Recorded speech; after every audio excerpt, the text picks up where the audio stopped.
আজকে আমার আরেকটা ছোটখাটো স্বপ্ন পূরণ হলো। সকাল সকালে দেখি আমার সোফার গাড়ি চলে এসেছে। এটা তো প্রত্যেক মেয়েরই একটা স্বপ্ন বললেই চলে। একটা নতুন সংসারের প্রত্যেকটা রুমে ফার্নিচারে ভরা থাকবে। সকাল সকাল এই যে গাড়িটা দেখেই তো মনটা অনেক ভালো হয়ে গিয়েছিল। যদিও সোফাটা কালকে আমরা দোকান থেকে পছন্দ করে রেখে এসেছিলাম। অনেকেই তো আপনারা জানতে চেয়েছিলেন এই সোফাগুলো কত প্রাইস নিয়েছে। সোফাগুলোর প্রাইস পড়েছে 30,000 টাকা। আপাতত কিন্তু কোনো রকম টেবিল কেনা হয়নি, মানে টেবিল ছাড়াই এটার প্রাইস পড়েছে 30,000 টাকা। আমার কাছে কেন জানি বড় টি টেবিল ভালো লাগে না, তাই ভেবেছি অনলাইন থেকে ছোট একটা টি টেবিল নিব।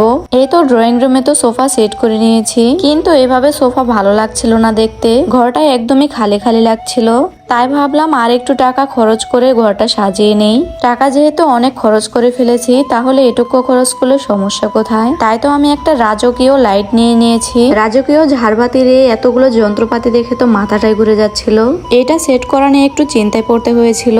পরে আমি আর আমার জামাই মিলে বুদ্ধি করে এই লাইটটা লাগিয়ে নেই। যদিও প্রায় 1 ঘন্টা সময় লেগেছে আমাদের। আর যেহেতু প্রথম লাগাচ্ছিলাম, তাই একটু সময় লাগবে, এটাই স্বাভাবিক। আর হ্যাঁ, অনেক আপু ভাইয়ারাই জিজ্ঞেস করবেন আমি এই লাইটটা কোন পেজ থেকে নিয়েছি। এই লাইটটা নিয়েছি আলহেরা লাইটিং মার্ট এই পেজ থেকে। ক্যাপশন আমি পেজটি মেনশন করে দেব।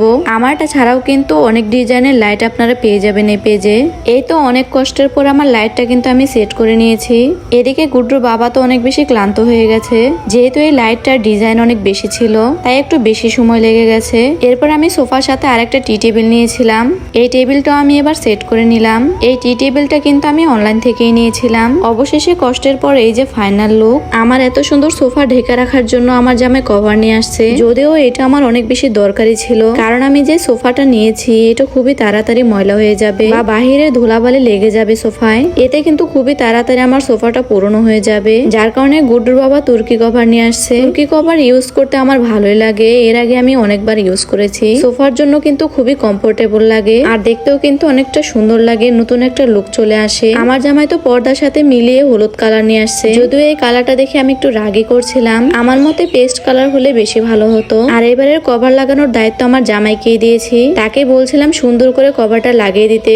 যদিও প্রথম কভার লাগাতে তার একটু কষ্ট হয়ে যাবে, যেহেতু এখন পর্যন্ত কভার লাগাইনি। আমি তো এর আগে অনেকবার সোফা কভার লাগিয়ে আমার অভ্যাস হয়ে গেছে, তাই কিন্তু খুব সহজে আমি সোফা কভার লাগাতে পারি। পরে দেখলাম তার পক্ষে এটা লাগানো একটু কষ্ট হয়ে যায়। তারপর আমি গুড্ডুর বাবার সাথে নিজে হেল্প করে দেই। আর এই অরিজিনাল তুর্কি কভার নিয়েছি এনএস ফ্যাক্টরি এই পেজ থেকে। আপনাদের সুবিধার্থে হোয়াটসঅ্যাপ নাম্বারটাও দিয়ে দিচ্ছি, আর পেজটাও আমার ক্যাপশনে মেনশন থাকবে। আমার সোফার ছবি অনুযায়ী কিন্তু কভার গুলো বানিয়ে দিয়েছে। আর আপনারা কভার অর্ডার করার সময় অবশ্যই ব্যাগের গায়ে অবশ্যই ডক্টর মেহমেদ চাকের ছবি দেখে নেবেন। উনি কিন্তু প্রথম বাংলাদেশে তুর্কি কভার নিয়ে আসছে। আপনাদের মনে আছে কিনা জানি না, কয়েক মাস আগে কিন্তু আমি ওনার সাথে দেখা করেছিলাম, আর সেইখানে গিয়ে কিন্তু আমি ভিডিও করেছিলাম তুর্কি কভার নিয়ে। ওনার সাথে কিন্তু সরাসরি দেখা করেছিলাম। যাই হোক, কভার লাগানোর পরে কিন্তু অন্য একটা লুক চলে আসছে। ঘরটা কিন্তু অনেক বেশি লাইটিং করছিল, যেহেতু এটা ব্রাইট কালার, তাই লাইটিং করাটাই স্বাভাবিক। রাতের বেলা আমার বেডরুম থেকে কত সুন্দর চাঁদ দেখা যাচ্ছে জানালা দিয়ে। হঠাৎ করে এটা আমি খেয়াল করে আর ক্যামেরা বন্দি করে ফেলি। মাশাআল্লাহ, কত সুন্দর লাগছিল দেখতে। আর আজকের ভিডিওটি এই পর্যন্ত শেষ করছি। চলে আসবো অন্য ব্লগ নিয়ে।